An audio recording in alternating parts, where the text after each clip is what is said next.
And we're back. Welcome to the weekly roundup, the place where we unpack what's been going on in the yoga and wellness world and what we've been coaching our clients through.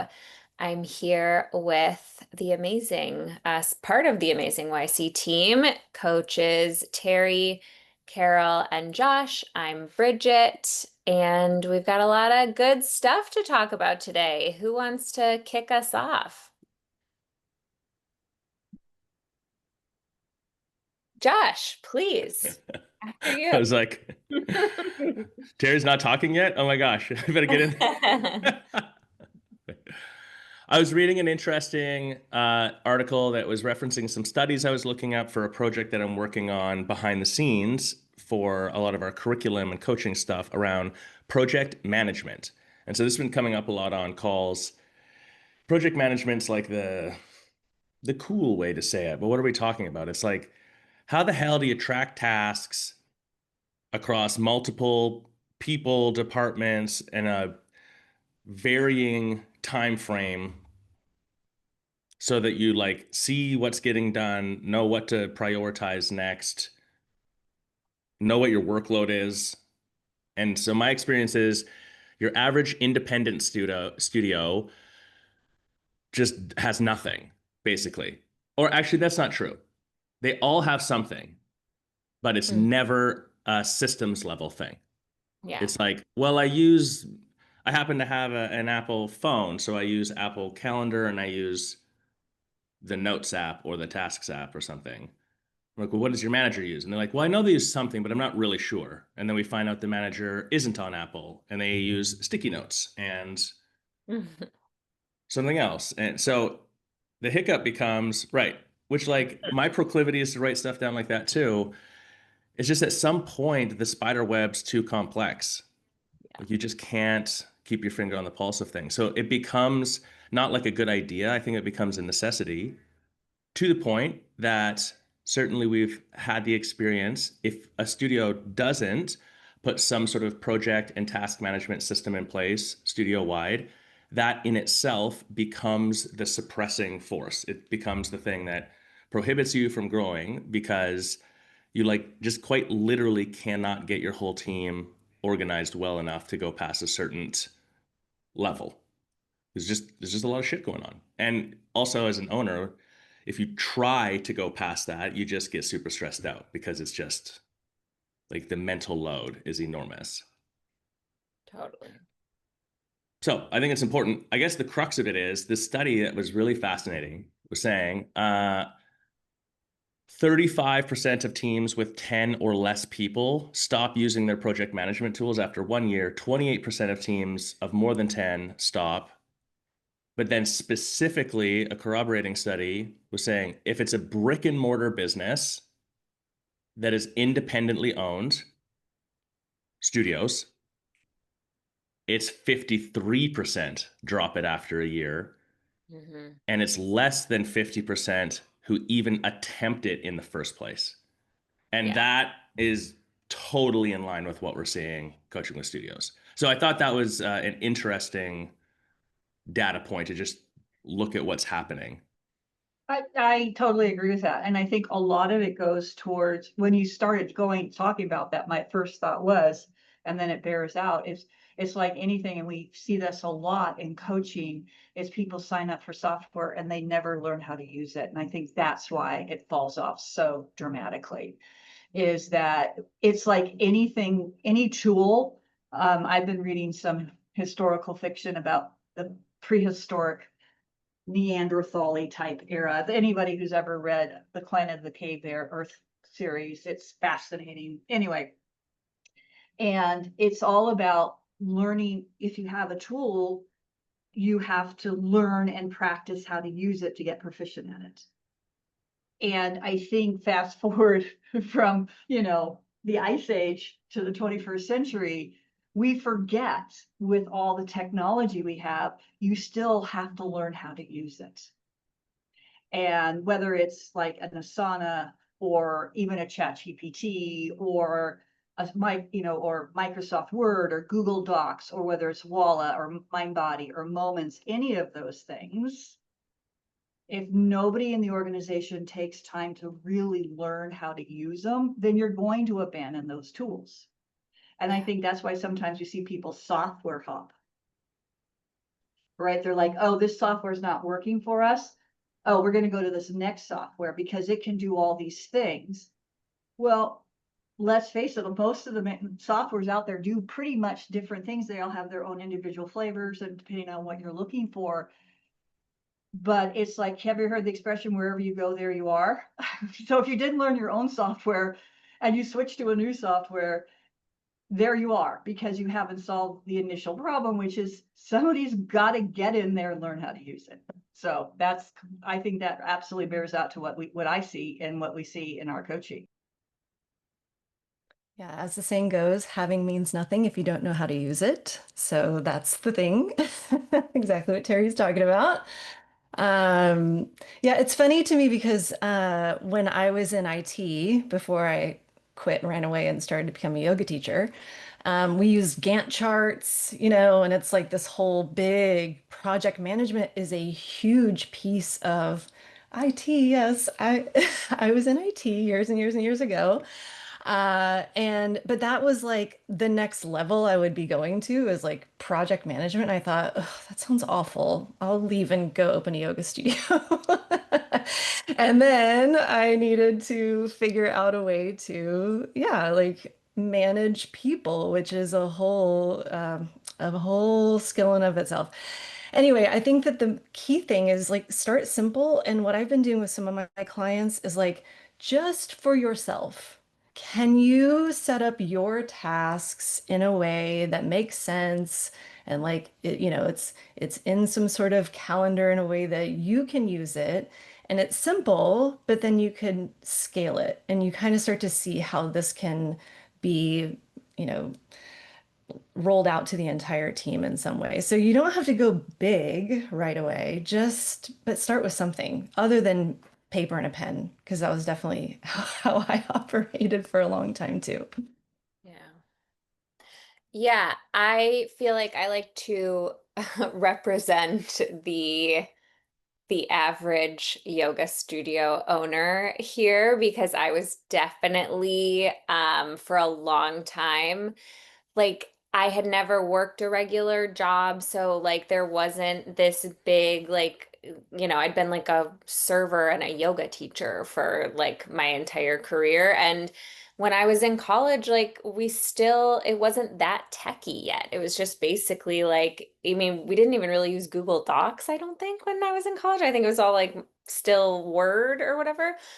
Um, so we did not have good systems for a long time when I owned my studio, but we did start to build them. And I think the thing about like just starting small, like you were saying, Carol, is so key. And it is okay if you don't start out with something really fancy and foreign and new, like one of these specific project management softwares. Like we actually did have a pretty good system working with Google Docs and Drive for a long time. I'm really glad that we moved over to Asana, and we had actually tried to use Asana like every year. I was laughing so much when Josh, when you were saying that like 35 or 55 drops out after a year. I was like, yeah, that was us every year. It was like the first couple months of the year, and then we just stopped using it.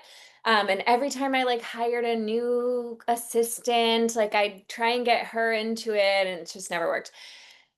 We finally are back in Asana, and part of it was actually me working here at the YC studio cult, I should say, because we use we use a project management software internally here.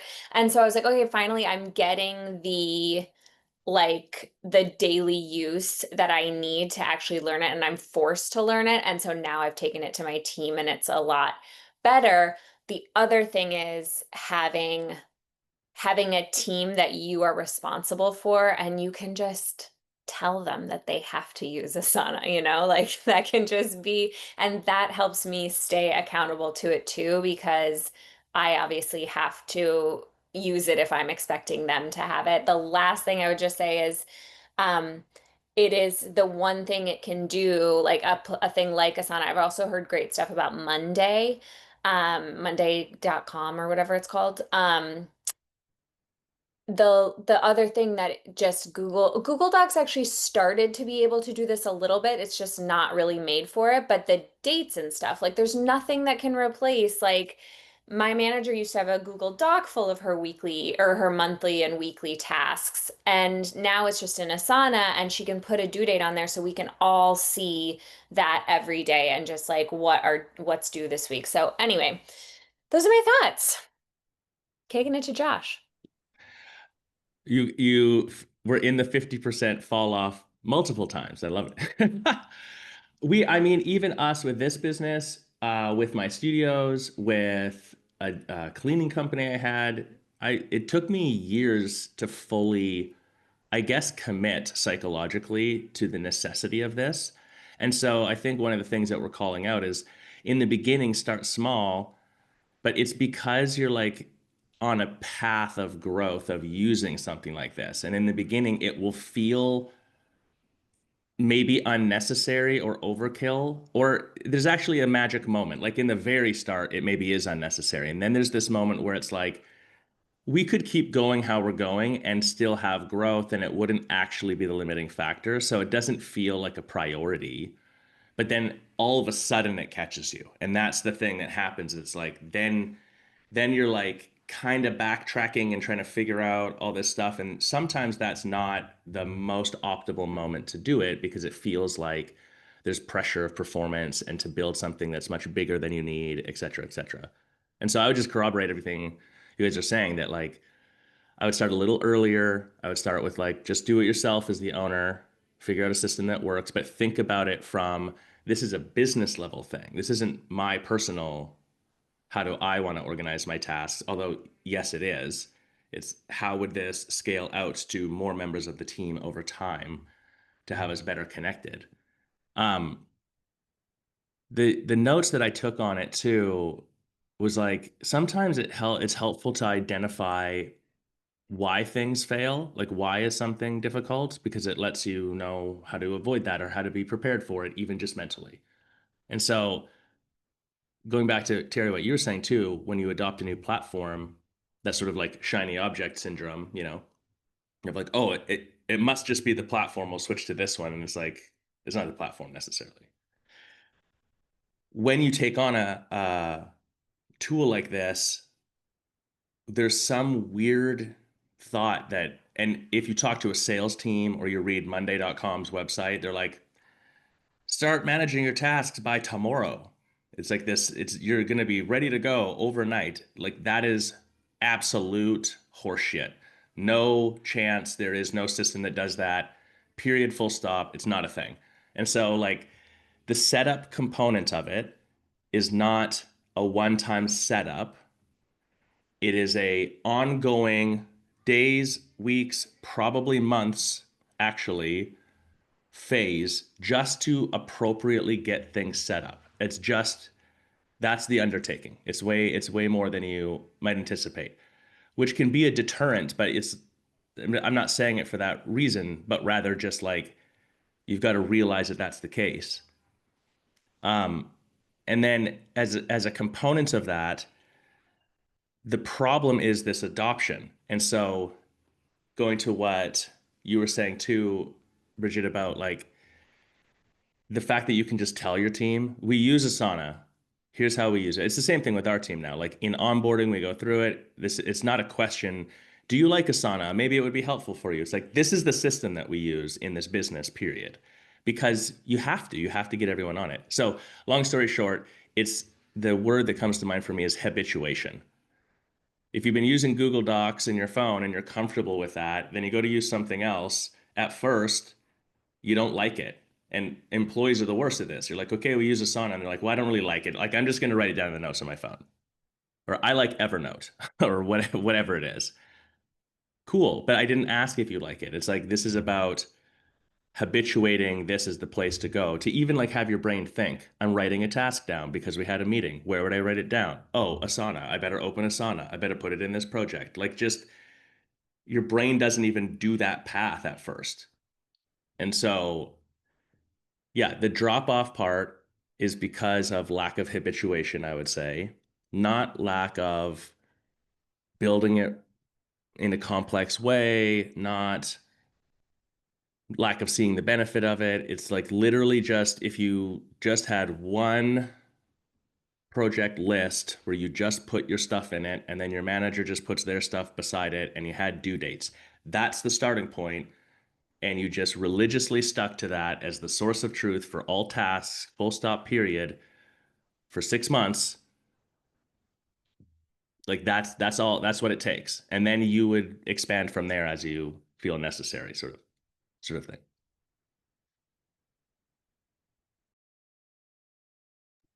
I was just going to say one more thing. You were kind of talking about it right at the end there, Josh, but I just wanted to say something you said to me once about like implementing a new system like this, be it like something like Slack or something like Asana, and really helped and gave me like this permission I think I needed was like, you don't have to decide you're using Asana and then suddenly the entire fucking team is on Asana and everything has to be amazing and perfect and like fully dialed in and converted over right away.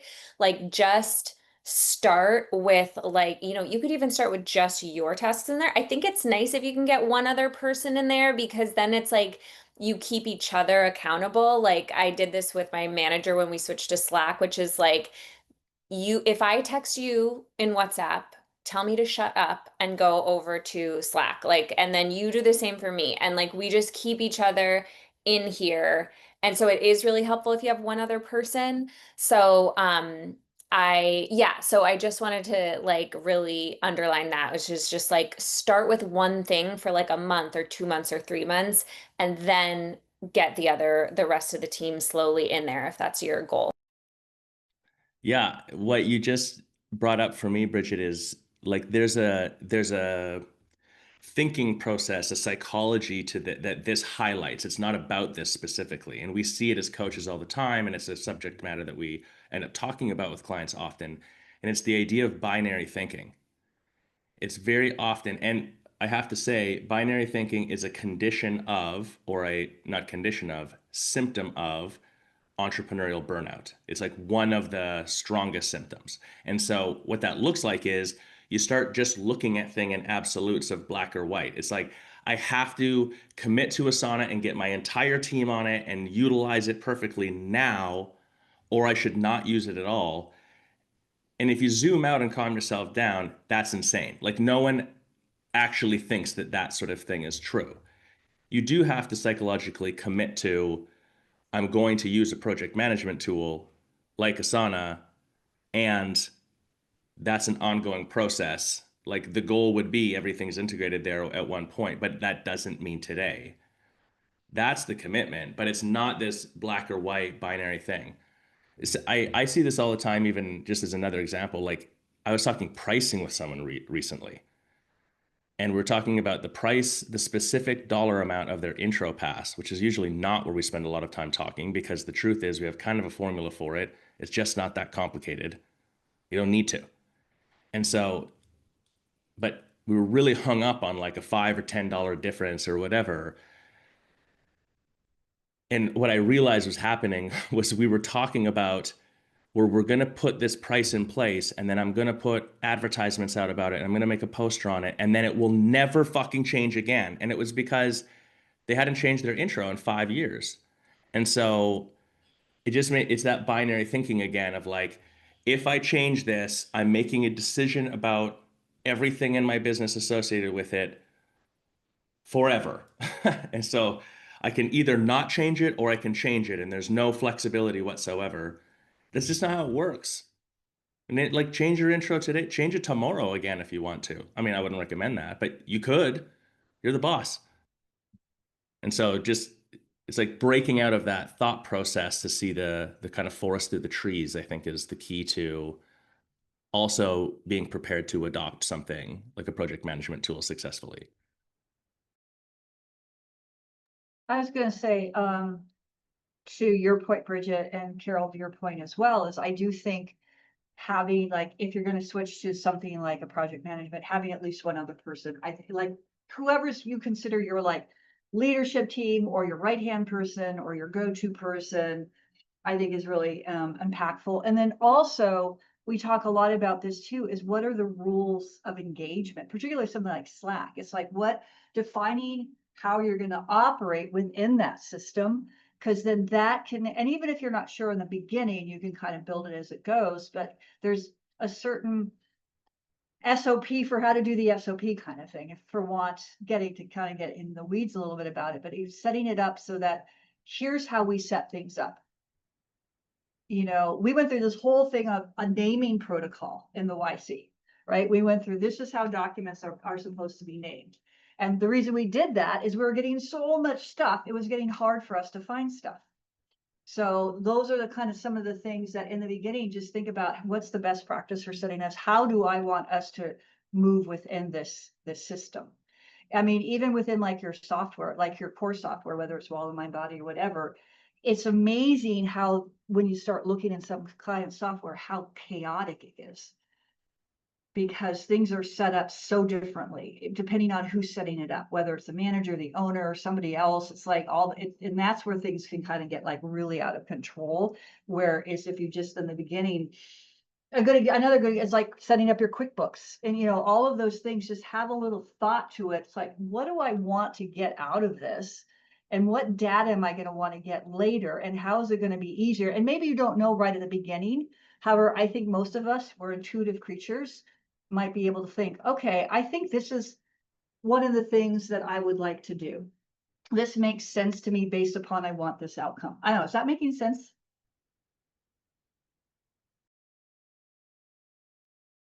Makes sense to me. Well, it makes me think of too, like that's why coaching is so important. You know, like we've used these systems before, and so I did this with a client just this week. She's setting up her Slack. So we created a list of rules and how do we use Slack and how do you want your team to communicate? I mean, if you've never used it, it's kind of hard actually to know how to set up those rules, and it might take you extra time and energy, you know, over the course of, you know, using it for a few months before you figure it out. But if you have a coach to help you, then you get it a lot faster. So, Plus a but coach with a template. I know, I know.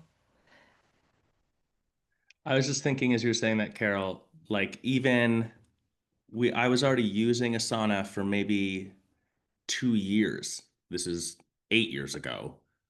And even still at that point, that was my first introduction to Sarah, was she had come out of another company and she was doing kind of like consulting on setup and stuff of Asana because she had a lot of experience with it. And so like I hired her kind of as a consultant slash coach specifically on Asana because we knew that it was the system we wanted to use and our reasons for that. And I'm like, it's just there's just too many details for what we're trying to build right now. I have to go through this big research phase and then trial and error, or I can just hire someone who knows this shit, explain what we're doing, they help me translate it, and then we build it together.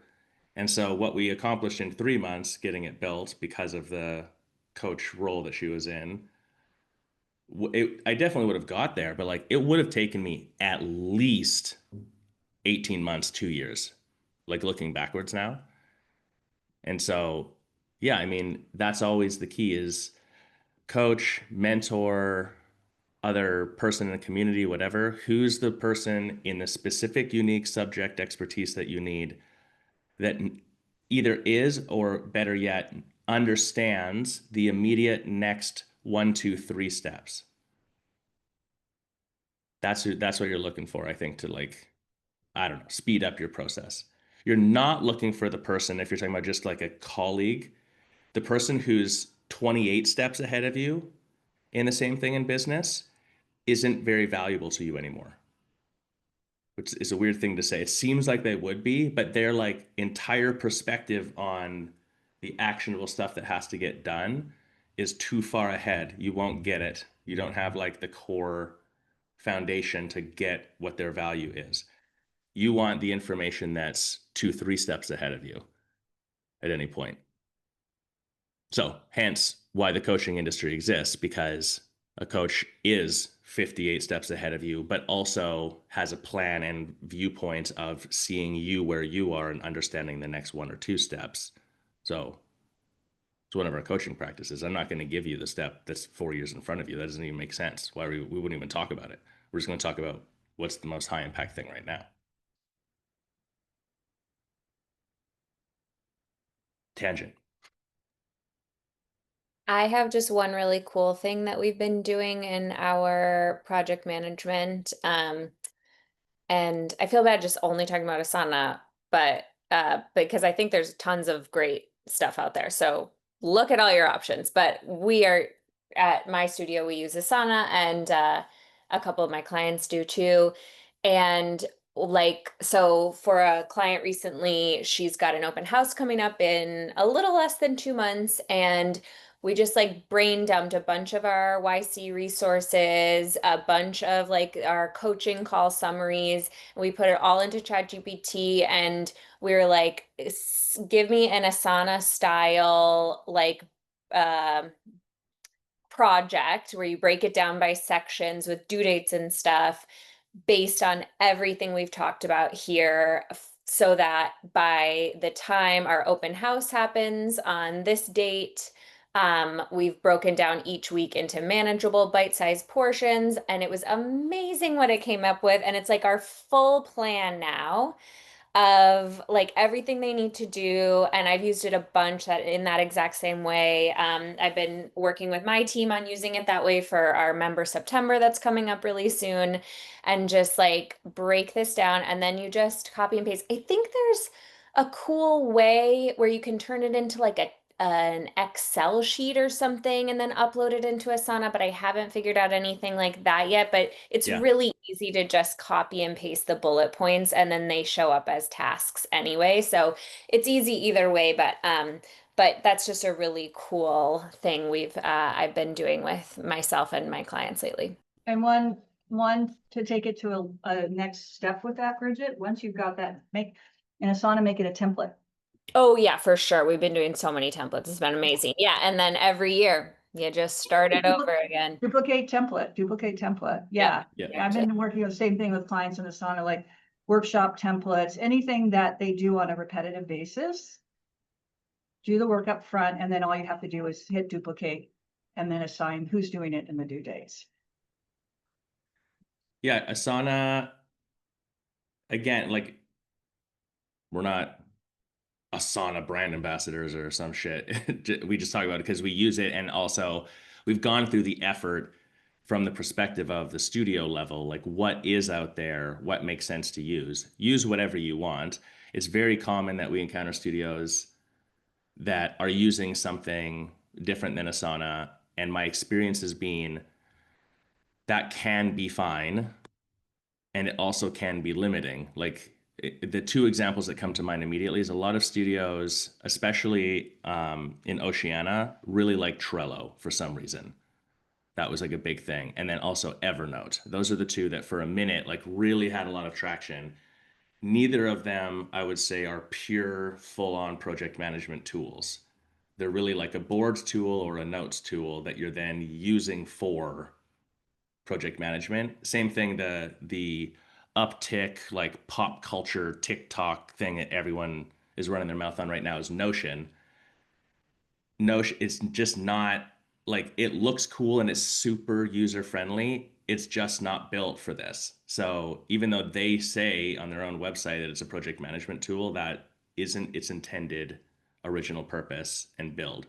And so long story short, you can use whatever you want, but I think there are some little details of things such as can you import or export from a CSV file, i.e. an Excel file, to do things. If you have a really large, complex upload for project management, it's pretty cool to do that. And so some systems can't do that and other ones can do that. So that would be a feature that you don't even know that you want until you do. And so you can't identify those things. So then how do you make that decision for any platform? Our standard thing is like, what are the 5 things it needs to do? What are the 5 things you'd love if it did, like Dreamland stuff? What are the like non-starters? If it doesn't do these, I can't possibly even look at it at all. But then beyond that, I would say you're just asking a simple question.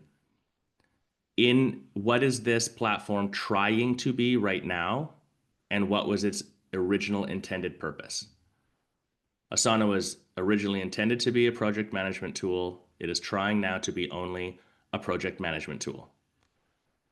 Versus like ClickUp is a good example. ClickUp started as like a board that became a project management tool, and now it's trying to be kind of like everything. It's like it's project management, plus it can track finance stuff, plus you can do a pivot table, plus or whatever. And so on paper, it does all this stuff, but it like does all this stuff kind of not that great. So if you're just looking for project management, that could work. It's not really a knock on it to say that it doesn't work. It's just that like you can already predictably see that there'll be some friction somewhere because they're not devoting resource to just making project management perfect. They're also like, and let's win this AI battle over here and let's do this thing there. And so you can kind of see, I don't know. It gives you some insight on which platform might be the best fit, I guess I would say. Whew. So project management stuff. Curveball, cancellation policy. Yep. I mean, to me, this is project management related anyways. You got to manage That is a curveball. cancellations. We didn't talk anything about cancellation before we jumped on. Yeah. Well, you guys weren't picking it up. You're too slow, Cherry. The the cancellation policy, this came up the other day and I thought it was interesting. We were talking about cancellation policy around you have to cancel in before X time. And we're debating that and like how effective that is at saving or pausing cancellations versus the self-cancel thing. And also, if you use Walla's most recent update allows members, if you have your self-cancel on, to be able to also change plans. They can switch if you turn that on. And that one feature alone is like pretty dope to just start moving towards self-management of accounts. But anyways, what if the policy around cancellation, if you're going to enforce a window because your system doesn't allow self-cancel or you don't want to or whatever,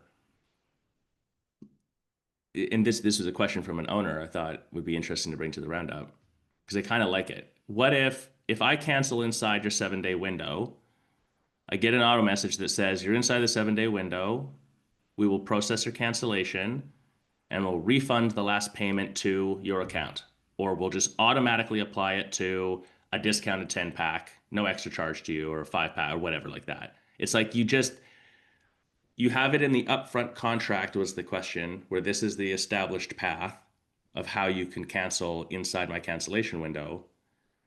And therefore you just automatically switch it to some sort of a credit towards something else and then deal with the fallout. And I don't know. I'm curious about it. I think it's an interesting. You'd have to really communicate about it up front. Yeah, I can see Terry. The sour face couldn't be held back. But I thought it was interesting. I feel like that's some weird middle ground I haven't really considered on a deep level before between just no, you can't cancel now, and then an argument, and yes, we have this policy, but I'm not going to enforce anything, so just take advantage of me. It's like, what's the in between there? Well, first off, most systems now have some version of self-cancel, even though the FTC put that whole thing on hold, it's still there. And I still think just it's self-cancel. And then the whole thing about a 7-day window, it's like, seriously, people out there listening, I understand if they have to email you, but seriously, how much time does it take to cancel a membership in any software? It's look up the client name, go to the contract, click cancel. So this whole 7 days to me is just bullshit. I get it if you're still having email and you want to make sure that you get that canceled like a 3-day window because if someone emails on a Friday and blah, blah, blah, that kind of thing. But anything, that's just to me, that's just like utter nonsense to me. I just still feel self-cancel. Just this is how you self-cancel. And then, like we've talked about, then you have the reach out afterwards. Because I don't know, I think I would be a little irritated if you automatically bought me another package. particularly maybe I'm canceling because I'm moving. Or maybe I'm canceling because I have to have whatever it is. And now I've got this stupid package that I don't want. So that to me I'd be irritated by that. And so I just feel let them cancel, make it super easy. Then you do the follow-up. That's what I feel is more important, is the actual follow-up. And that's my soapbox. And I'll get down now. And the reason I say that is because I've had several memberships in my local area that have been such a fuck show to try to cancel that it just, as a consumer, it just really pisses me off. Yeah. About I don't disagree at all. It's like, so it's just like, I'm speaking of this not only as a coach, but from a consumer perspective. Yeah. It's like, I'll never go back to those places. Never. Yeah. Fuck show. I love Fuck that show is my new phrase. favorite. Yeah. I actually went through this too, to your point, Terry, with a company that we were using, an online system that like, it just didn't do what it said it was supposed to do. We tried it again. We like went back, long story short, and then they had some bullshit stipulation. Long story short, we were like locked in for a 12-month contract. And I was like, I haven't even logged into this thing in the last month because it's that bad. Like, it's just pointless. Like, don't stop charging me. And I made a fundamental mistake because I put it on a standard business credit card instead of a separated digital card that I could have just turned off. That would have kept the power in my side. So, side note, online stuff, you should do that. But Or to report your credit card as lost, which I did. right, for us, then that cascades to like 800 other things on it. So that was not a good option. I eventually did get the cancellation, and in fact, I kept fighting and got a little bit of a refund. But to your point, at this point, if that still doesn't, that just makes me not go write a scathing review. I won't even say their name on this show because I will never fucking recommend this company to anyone ever, ever. Just from that experience about how much, like, I also didn't think the product was that good, but even if I could see someone that it would be useful for, that customer service thing has just obliterated any chance of me ever doing business with them again under any circumstance or ever evangelizing them in any way. So, yeah.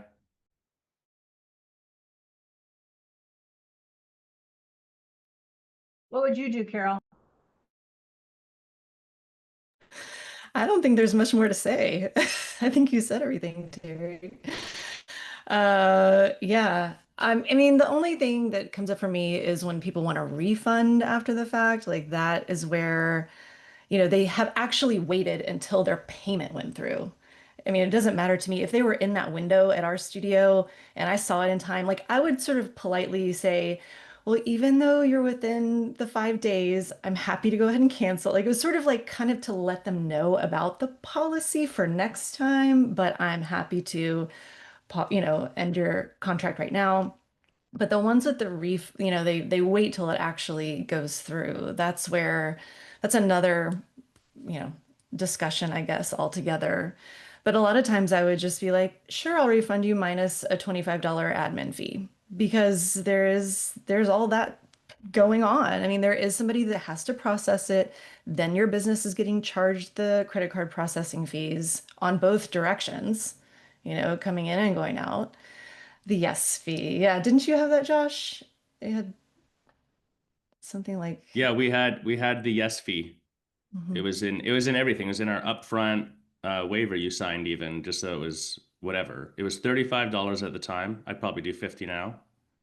And it was the stick to, like, our whole team just knew the policy is the policy. So when someone asks a question, you tell them the policy politely. If they're gonna argue and fight and make the situation negative, then say yes to what they want, but you got to charge the yes fee. Can I share this with this person that I'm not supposed to share it with? Yes. $35. Can I get this cancellation at this time frame that I'm not supposed to, whatever? Sure, it's $35. Can I give my remaining classes to my grandpa who's in town and then I'm not going to practice anymore because I'm moving away for college? No problem, $35. Like if I've got to go in and do something, move something, change something, there's processing around it, fees around it, whatever, no problem. It's $35. Yeah, it's like my husband is an electrician and he has a minimum, like, he could go change a light bulb and it could take him 5 minutes, but like he's good, he wants to be paid for the full hour or whatever. It's like, if that is actually, you are taking my time, you are asking for my time. If I have to deal with your questions, I have to like I have to delegate this to someone or do it myself. Like, I want to be paid for my full time. Every service company that I deal with for my home, they all have, it's like their basic charged. It's $109 to come out.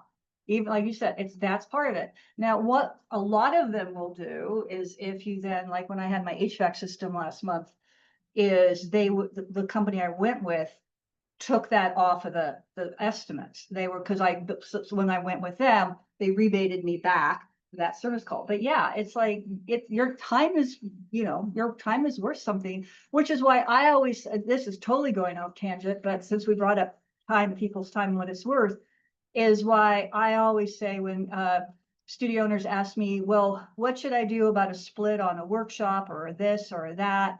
And I'm like, well, first you got to make sure you're tracking all the time and charging an admin. They're like, what? I said, well, it costs money to set up your system. I said, so charge a minimum hourly rate for how long it takes you or someone on your staff, because that's an expense. So if you're going to do a 70-30 split with whoever, make it after expenses. It's a net Yeah. split, not a gross split. And then factor in all those incidental expenses, because they do add up. And a big one is credit card fees, because if you're doing a split on something and they're going through your system, you're the one paying those credit card fees. And if you're looking at something like a YTT or a retreat, it can be thousands of dollars Yeah. in credit card fees. Oh, So it will be. It will be. yeah. So anyway, so that's just my sort of side tangent to service fees and charging what your time is worth. This goes back to the Asana project management thing too, because that's how you can start to manage workload, time allotment, see what's realistic in time frame. One of the things we do often when we're like working on studio operating system with someone as a precursor to even implementing a project management tool is we get the owner to track, and or manager to track what they do for like 2 weeks, super granular. And in best case scenario, they actually use a time tracker. Like even if you're using MindBody, you can clock in and clock out for things. And so what's in 100% of cases, at least these two things happen. One, people massively underestimate how much time goes towards something that they would categorize in their mind or describe to me as like a simple little thing that doesn't whatever. The example would be like, well, I like restocking the water in the back and organizing. It's just like a thing. It's meditative for me. I like to do it. And then we track it and they're like, I'm spending 2.5 hours a week fucking around with water bottles in the back room. And I'm like, I don't have time to get this stuff done. We're like, that's insane. Like, not you, but like, so it's just getting that viewpoint of it. And then the other detail is how much of their time is done doing something similarly that really isn't at their level. Like, I'm managing this client account thing or building that or whatever else. And it's like, I've got 3 other team members that could and really should be doing this. And so as an owner, you're like, I'm feeling overwhelmed and I don't have enough time in the week to get enough stuff done. But like we really look at it and you start to put value to your time, Terry, like you're describing, and you realize, wait, I'm a $75 an hour employee in this business, actually. And I'm doing $10 an hour jobs. And I'm also doing $10 an hour jobs for Maria, who's running the workshop and eating all of that cost. So you get a little more gritty about it once you start to really look at it. Yeah.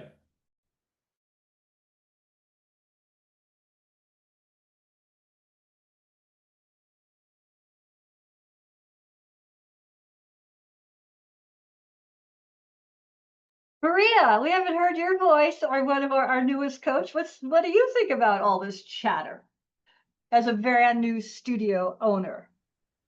if I'm being honest, I'm like getting kind of overwhelmed listening to this because I'm just like making notes in my head about all of the different things that I'm not currently doing.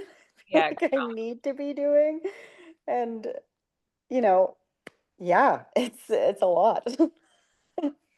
Keep in No, mind, you know what, Maria, you're a good example though of like Maria and I've been meeting every day for the last little bit here in part of her training and stuff too, and also looking at her studio in that process. And one of the things we were saying is like knowing what to do and having the capacity to do it are not exactly the same thing. And so it's the same thing that we were saying before you jumped on, Maria. Implementing Asana doesn't mean team wide across the thing with multiple projects and automations. It's just like, where am I going to just manage my own this week's list of tasks? Like just keeping it really simple. And so your experience right now is like you literally opened up last week. Mhm. yeah. So like that you're doing all the stuff you need to do right now. Don't worry about All the the stuff. Asana I and think stuff is for next week. Yeah. Well, here's something for you, Maria. I don't know what, like I've used Google Calendar forever. A very, very simple place to start is just do some task lists in Google. Like I used Yeah. to do that before before Mike got really versed in contact logs and stuff in my body, is I would just, if I needed to do something, I would just create a task with what it was going to happen, what I needed to do, and I would just set it for the date and the day, blah, blah, blah. So, and particularly if you have like recurring tasks, then you just like, okay, I need to do this thing every Tuesday at 2, and I just want that reminder and da da da. I mean, that's a simple, simple, simple way you could start just doing things like that. It doesn't have to be an Asana level. It could just be something like, okay, what does my calendar app do for me? I mean, that could be, and Yeah. so that could be a simple place to start. That's exactly what I'm doing. I'm just blocking out little time chunks in my Yeah. Google Calendar so that I know how much time I'm spending on all of this stuff. Because Yeah. it's like they're such little tasks, but they still take up time, Yeah. right? It's like my studio is in my house, like it's downstairs. So like I don't have to commute. So in my head, I'm like, I have more time.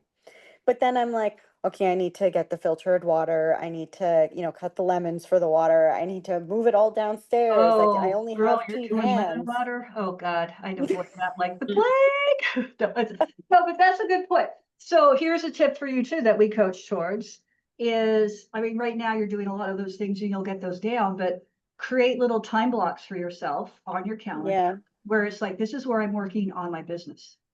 Because that's the other thing that often happens is we get so down in the weeds, we forget to come up.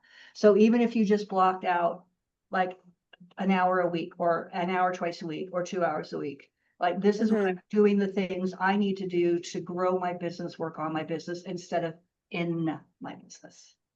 Yeah. And I'm already learning that it's like I'm spending a lot of time working in In, my business and not on my business. Then again, I'm like, okay, I'm only a week in. Like I'm yeah, literally 4 days in. Like cut yourself some slack. Like just yeah. do what you gotta do.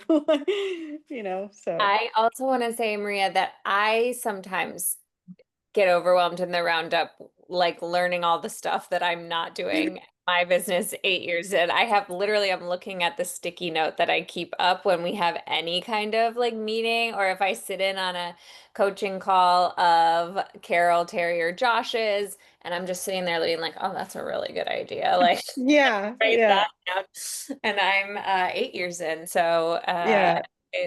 it's literally, and that is actually something I have to remind myself of all the time, which is that there is never gonna be a time where I have like completed business, like there's never Mhm. gonna be a time when I've like done everything right and I can just wrap it up with a bow, give myself a pat on the back and just be like, you did it. You did business. Like You you did business. did it. Um, and that is actually the beauty and what I love about being a business owner is that it's always changing and there's always new things to do and I can like learn from so many different places. And so you just get so sometimes I get so wrapped up in the like, oh my God, this person's way ahead of me in this area and this like some of the studios, a lot of the studios that we coach here at the YC, like they generate more revenue than my business does, and they have more members than my business does. And that, if I don't like pull my head out of my ass, that really like can get to me sometimes. And then I'm just like, they're all different businesses. Everybody has their own like thing going on. And yeah, it's just take it one day at a time, 1 week at a time, 1 month at a time. Well, And first off, your have to-do fun. list will never be done.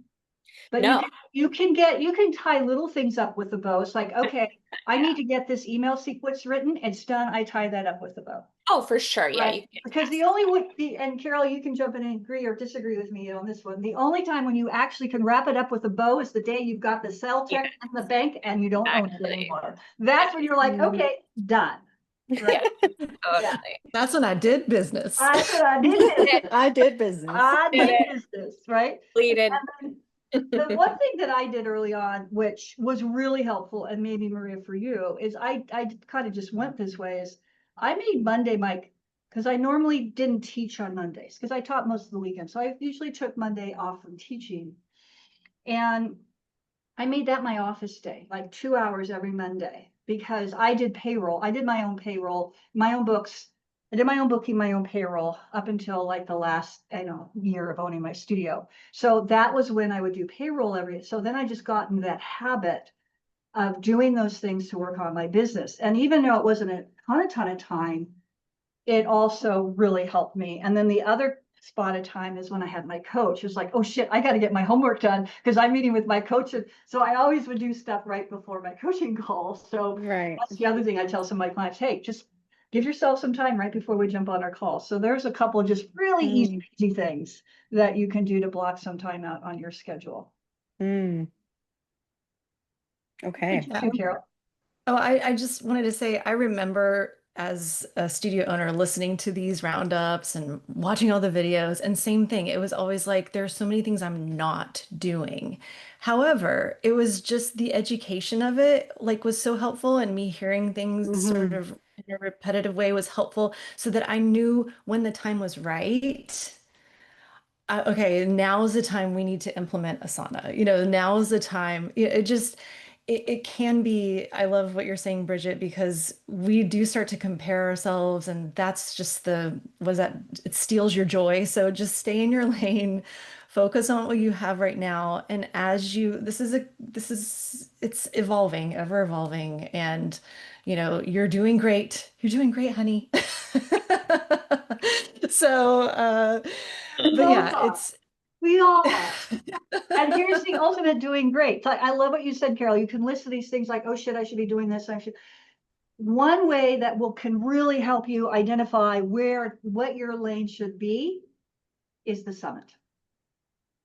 We still have spots in our summit coming up in November. It's November 9th through the 14th. We still have some spots available, and that is where you will get a couple of fun things happen beyond just fun and DJ Carol and the boat party at the end, which is like the highlight. It's practically the highlight of my year. It really has been the highlight of my year, Carol. Seriously. Although this year might be a little different because I did go to Europe for 3 weeks, so we'll have to see. Oh, it's gonna have to be a really good.